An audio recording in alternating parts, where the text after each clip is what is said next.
Eu convido você para abrir a Bíblia Sagrada comigo hoje no livro aos Hebreus, capítulo de número 12, e eu quero ler do versículo de número 25 ao versículo de número 29, que diz: Cuidado, não rejeitem aquele que fala, se os que recusaram a ouvir, aquele que os advertia na terra, não escaparam, quanto mais nós, se nós desviarmos daquele que nos adverte dos céus,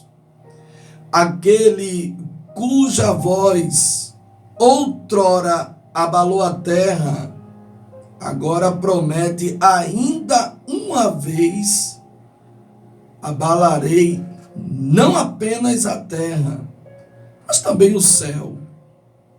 As palavras ainda uma vez indicam a remoção do que pode ser abalado, isto é, coisas criadas de forma que permaneça o que não pode ser abalado. Portanto, já que estamos recebendo um rio inabalável, sejamos agradecidos e assim adoremos a Deus de modo aceitável, com reverência e temor, pois o nosso Deus é fogo consumidor. Queridos, esse texto da Bíblia Sagrada traz uma história que fala no livro aos Hebreus, que fala sobre uma advertência contra a rejeição a Deus.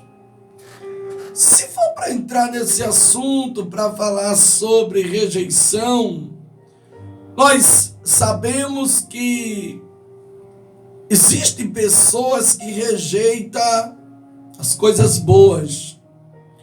Existem pessoas que rejeitam o que vem de Deus. Tem, pastor? Tem. Pessoas que não valorizam, rejeita, joga fora, não abraça, não ama, não cuida aquilo que vem de Deus. E tudo que vem de Deus é bom, tudo que vem de Deus é perfeito, ainda que aos nossos olhos não seja perfeito, ainda que você venha olhar e vai dizer: não tem como eu aceitar isso aqui como perfeito. Mas se veio de Deus, é perfeito, e tudo que Deus faz é perfeito. O ser humano, ele tem a sua forma de olhar, ele tem o seu entendimento, ele tem a sua forma de interpretar as situações. A Bíblia Sagrada diz que o apóstolo Paulo, ele, como um homem preparado, um homem que verdadeiramente Deus salvou para que o nome dele fosse glorificado através da vida de Paulo. Então, amados, se ele foi levantado por Deus, o próprio Deus, ele se responsabiliza.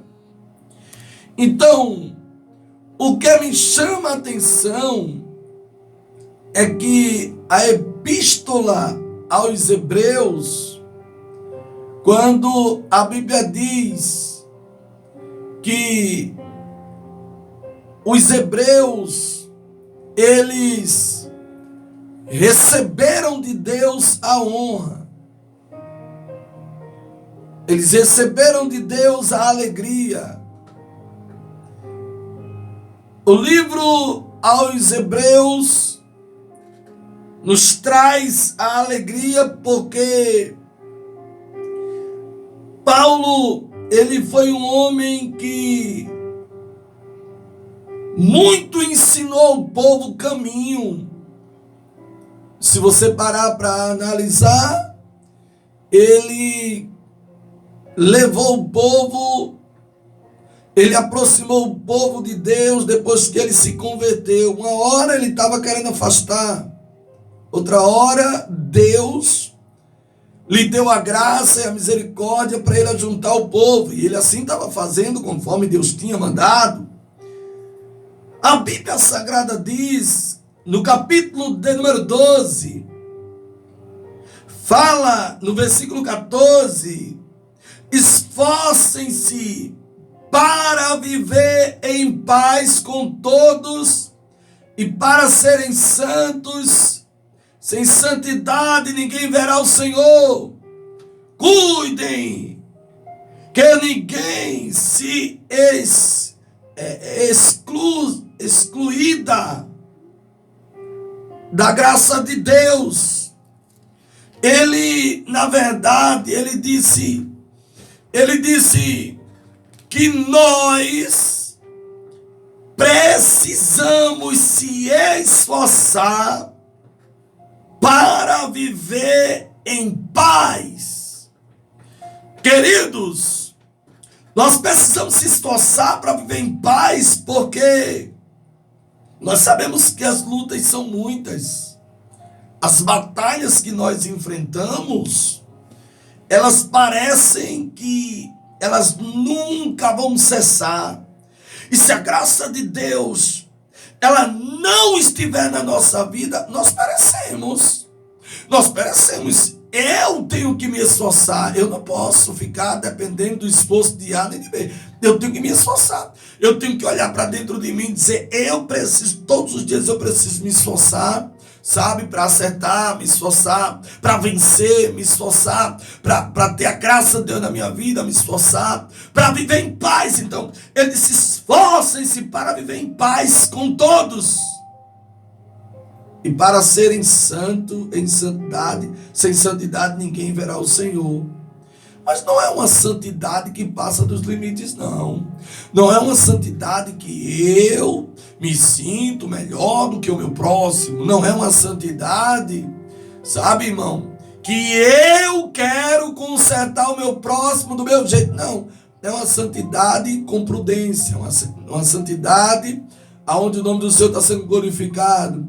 É uma santidade que muitas vezes, uma santidade que não parece. Você está entendendo? Defeito, quem não tem defeitos? Todo mundo tem defeito, tem falhas, não é assim, irmão? Mas, queridos, quanto mais nós se esforçarmos, nós conseguimos conquistas, conquistas e conquistas. Mas a Bíblia Sagrada diz que Paulo, quando ele estava trazendo esta palavra, muitas coisas aconteceram. E a Bíblia Sagrada diz, ele disse, como vocês sabem, pois posteriormente, quando quiser dar como alterar a sua decisão, embora buscasse a bênção com lágrimas. Amados, está escrito, sabe, pastor? Está escrito aos Hebreus, capítulo 12, versículo 17. Sabe o que nós precisamos? Nós precisamos buscar a bênção do Senhor com lágrimas. Não fique pensando que a bênção de Deus, ela vai chegar nas suas mãos quando não tem lágrimas, porque tem o choro interno e o choro externo. É aquele choro que as pessoas estão vendo que você está chorando, mas tem um choro interno, aquele choro que você está lá dentro de você chorando, se acabando de chorar, sabe?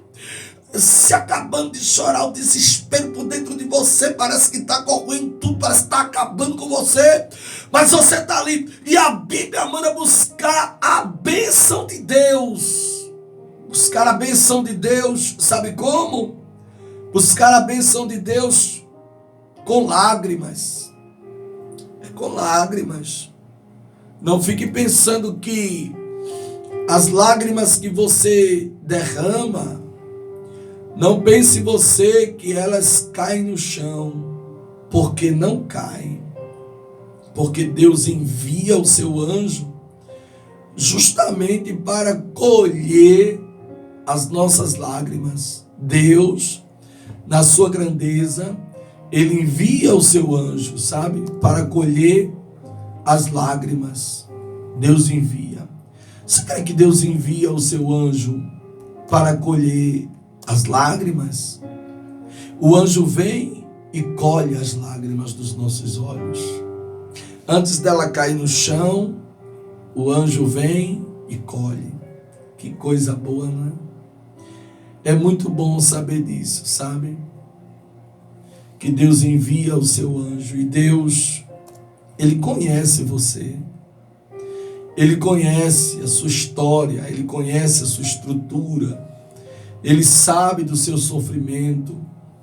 Ele sabe do que você está passando, sabe?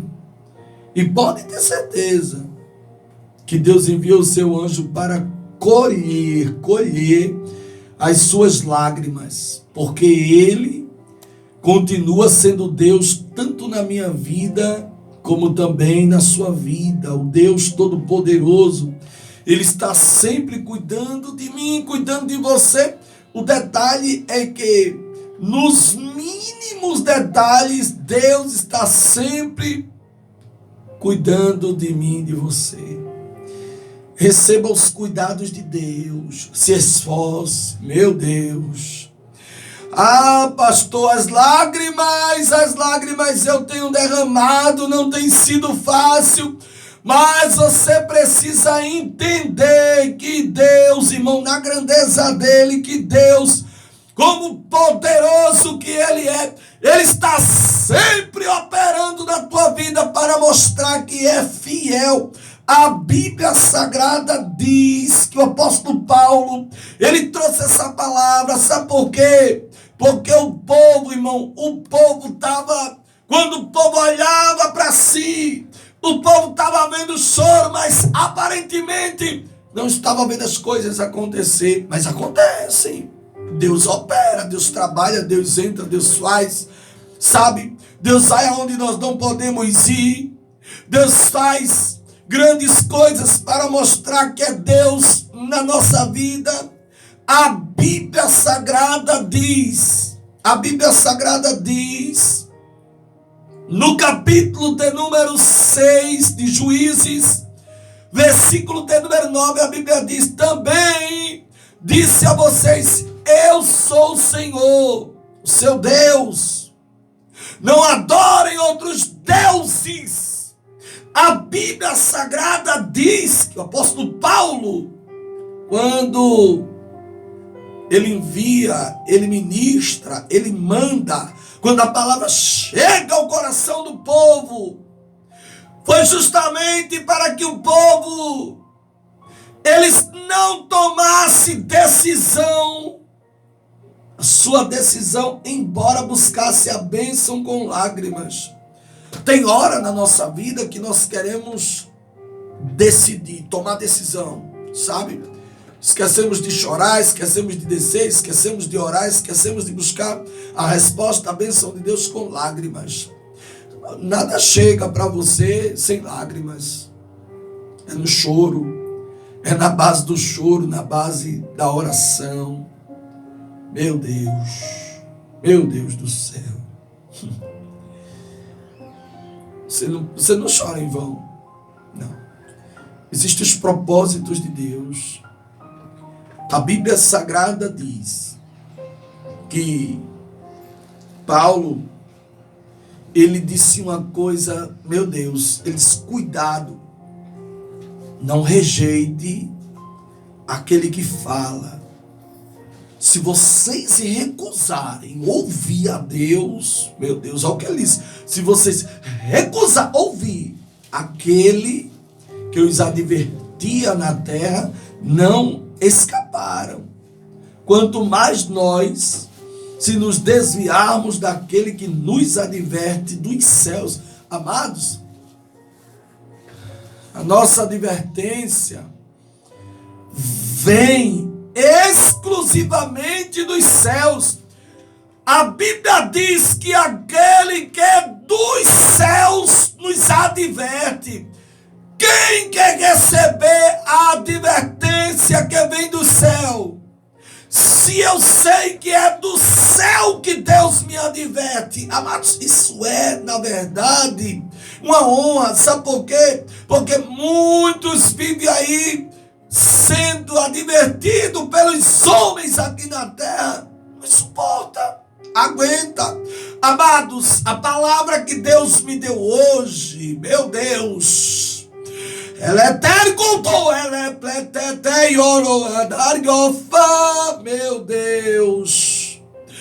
É justamente para buscar a bênção de Deus com lágrimas.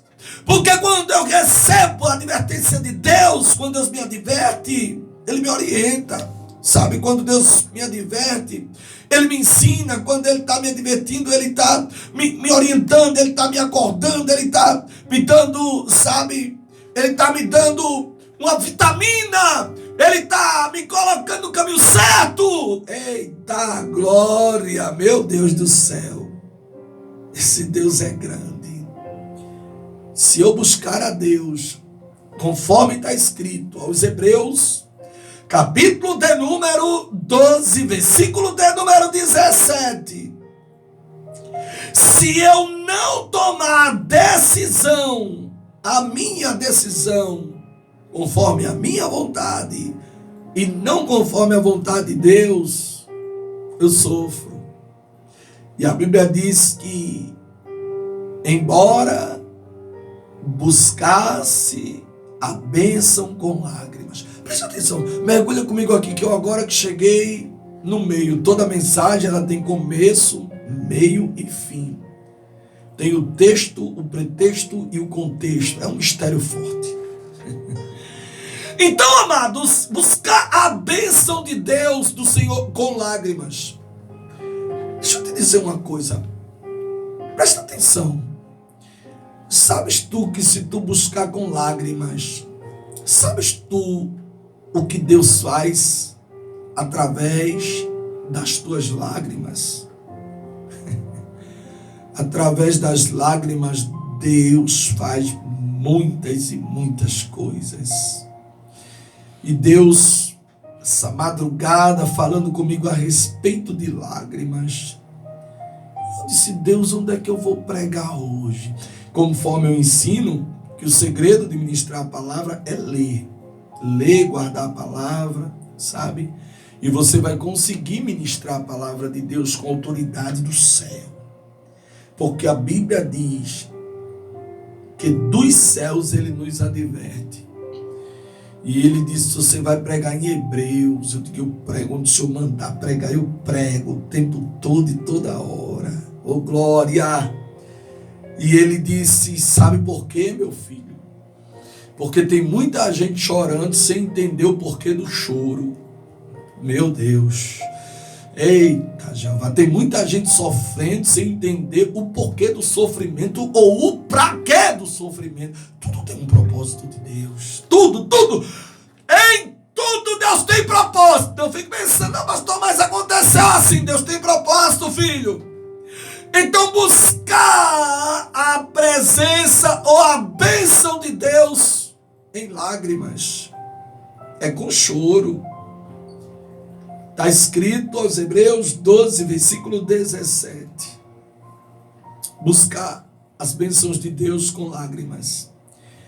Sabe o que Deus Ele está mandando dizer a você em meio às lágrimas que você está, em meio ao choro, a dor, a angústia?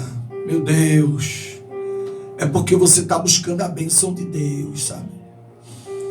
E se você parar para analisar, para as coisas chegar, para nós conquistarmos as bênçãos de Deus, é com lágrimas, é com susto, é com apontamento, é com pedradas. Eu tenho várias histórias da Bíblia que eu poderia mostrar para você a respeito de pedradas, a respeito de afronta, a respeito de tantas investidas do diabo. São várias. Você está entendendo? Mas se você está buscando a bênção de Deus com lágrimas, pode ter certeza, irmão. Pode ter certeza. Sabe que a palavra que Deus colocou no meu coração é que Deus, guarda essa palavra aqui, que isso aqui é forte, é o tema da mensagem de hoje. Se você buscar a Deus em lágrimas, a bênção de Deus em lágrimas, não é com confusão, não é com barulho, não é do seu jeito, não é da sua forma, é em lágrimas, sabe? Existe um mistério grande, a lágrima tem um mistério muito profundo, sabe?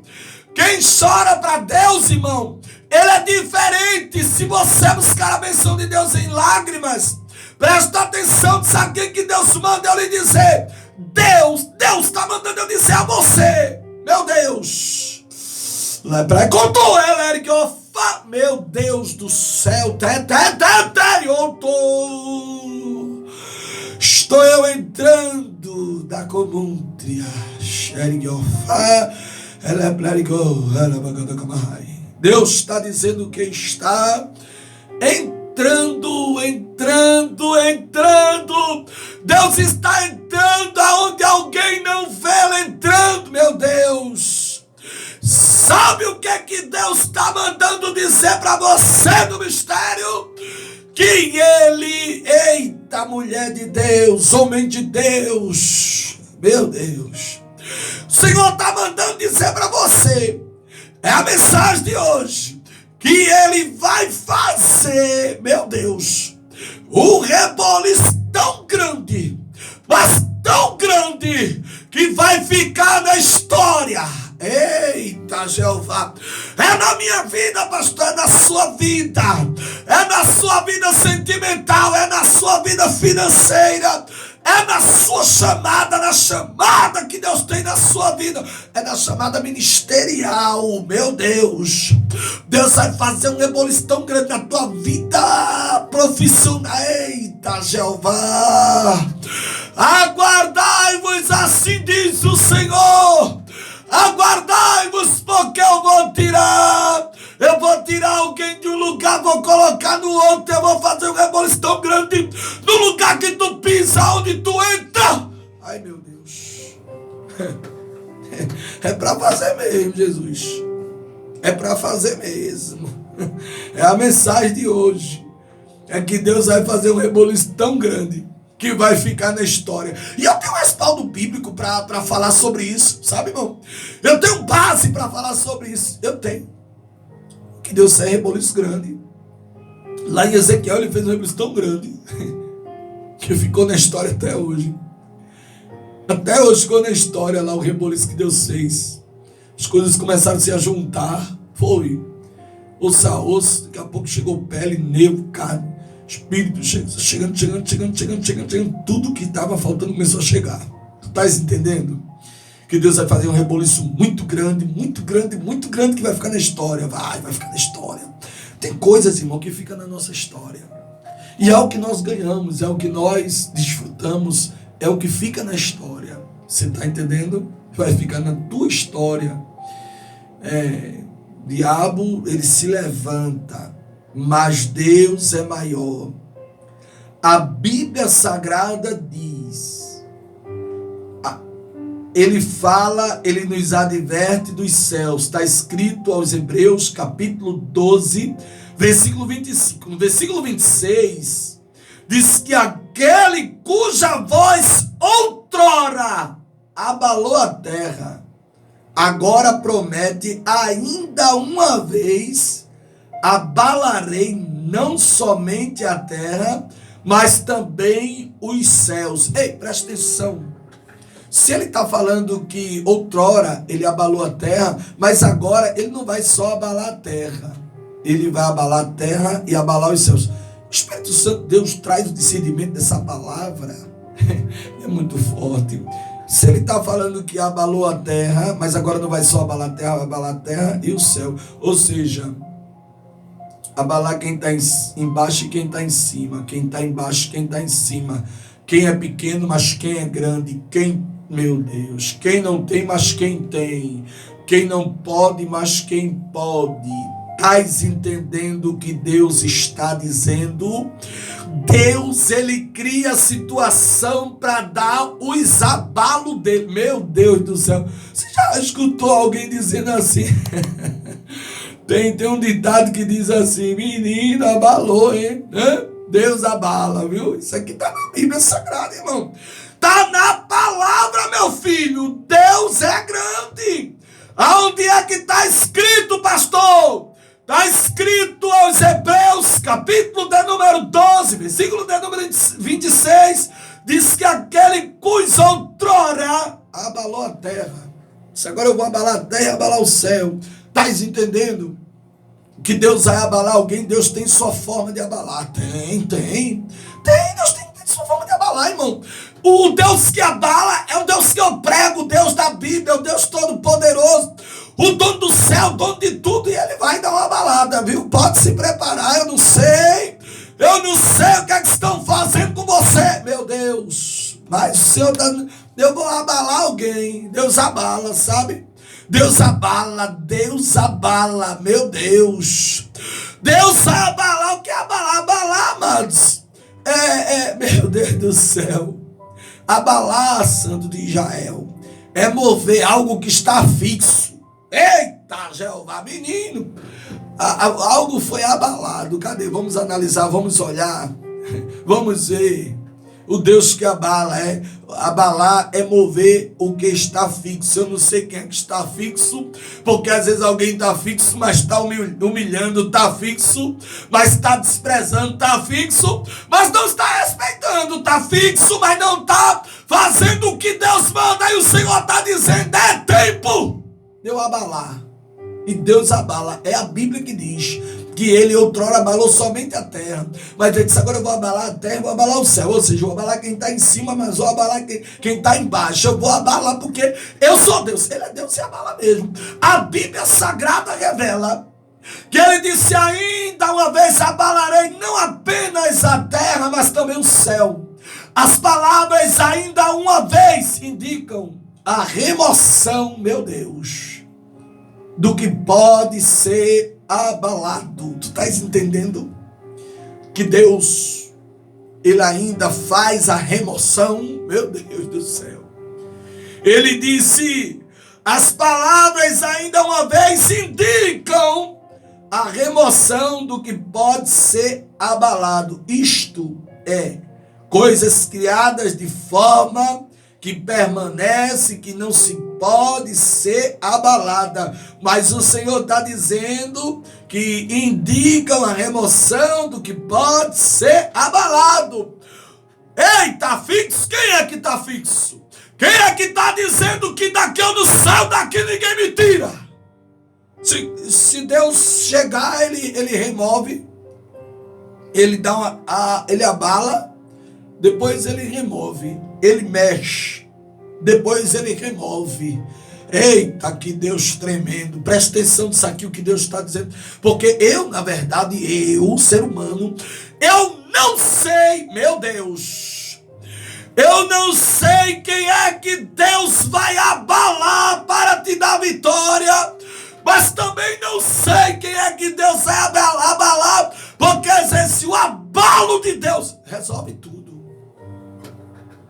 Mas tem hora que é necessário Deus abalar, mas é necessário também Deus remover. Tu estás entendendo o que Deus está te dizendo, mulher? Eu não sei quem é que está na tua frente, e o Senhor está dizendo: eu sou Deus. Eita, eu sou Deus que ainda removo. Irmão, e a Bíblia diz, não é? Está na Bíblia, tá, pastor? Tá. Ele remove, irmão. É a Bíblia que diz que ele, como Deus, ele remove. E o Senhor está dizendo que ele vai remover. A Bíblia diz que ele remove reis e estabelece rei, irmão. É a Bíblia que diz. Não sou eu que estou dizendo. Se a Bíblia Sagrada diz, eu acredito naquilo que a palavra diz. Está escrito no livro de Daniel, capítulo 2, versículo 21. Diz que ele ainda muda os tempos e as horas. Tu crê que Deus vai mudar os tempos na tua vida? Tempo de sofrimento, tempo de humilhação. Tempo que tu está sendo escanteado, tempo que alguém te pisa, tempo que tu leva grito, tempo que tu escuta palavras ao contrário, tempo que tu precisa de um abraço, ninguém te dá, tempo que você precisa de compreensão, mas ninguém te compreende, sabe, irmão? É tempo que você está recebendo pancada e pedrada de todos os lados. É o tempo, calma, ele muda esse tempo. Isso é um tempo que ele vai mudar. É um tempo que o esposo não entende, a esposa não entende. É um tempo que os filhos não entendem, é um tempo que o vizinho não entende, amigos de banco não entendem, amigo do ministério não entende. É um tempo que ninguém entende. Alguém que está no teu mesmo patamar, não te entende também. Alguém que é muito espiritual, não entende também. Não entende. Mas a Bíblia Sagrada diz que ele muda os tempos e as estações. Em qual estação tu estás? Em que estação? O tempo e as estações. É Deus quem muda. E Deus vai mudar. Vai se arrebentar tudo. O reboliço vai ser muito grande que vai ficar na história. É a mensagem de Deus hoje. Eu tenho vários textos da Bíblia que eu podia entrar e mostrar para você que o reboliço foi tão grande que ficou na história. Como, por exemplo, a história de José, a história de Davi. A rebolição é muito grande ali, irmão. Foi só Jeová para fazer. Então, ele remove os reis, mas ele também estabelece rei. Tu crê que alguém vai ser removido? Deus remove os reis, mas estabelece reis. Ele dá sabedoria aos sábios e conhecimento aos entendidos. Deus vai remover. E nessa remoção de Deus, tu entrarás e sentarás em uma cadeira. Meu Deus do céu. É um mistério grande e forte que vem do alto, que eu não consigo fechar a minha boca, que eu não consigo me calar, que eu não consigo me acovardar. E o Senhor está dizendo que dentro desse reboliço eu tenho cadeira de honra para você sentar. Meu Deus, ela bagada calada camada. E o Senhor está dizendo o que faz, irmão. E eu prego o Deus que faz, o Deus que manda. Ele disse, as palavras ainda uma vez indicam a remoção do que pode ser abalado, isto coisas criadas de forma que permaneça o que não pode ser abalado. Tem coisas que permanecem, que não pode ser abalado. Tem crente que, meu Deus, isso é tremendo demais. Tem crente, irmão, que Deus sabe que ele não pode ser abalado, sabe? Tem crente que Deus olha para ele e diz, você não pode ser abalado, você é meu. Quem ele escolheu, quem ele colocou, quem ele chamou, quem ele usa.